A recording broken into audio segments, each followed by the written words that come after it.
Good morning sa atin lahat mga kabayan. Magluto pala ako ngayon ng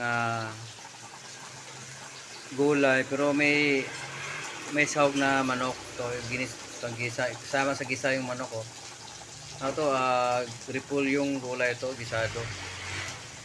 Pero medyo malaki yung lagay yung sahog ng manok eh. Igisa muna.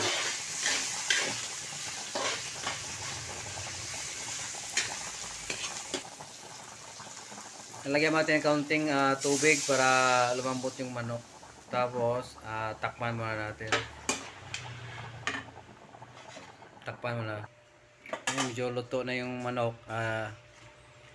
Lalagyan natin ng carrot saka yung red pepper.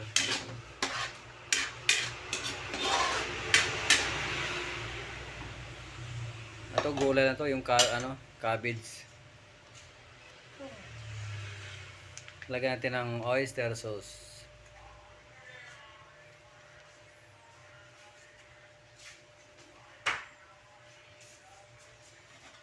Takpan muna natin sa plate.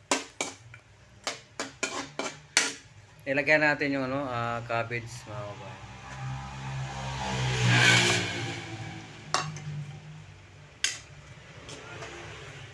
Tapos takpan ulit natin.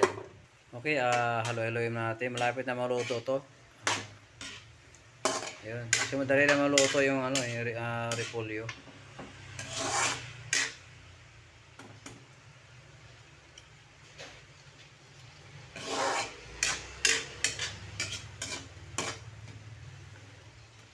Okay, luto na ito. Takpan mo na saglit. Okay, kaya na tayo. Kaya na kami mga kababayan. Luto na.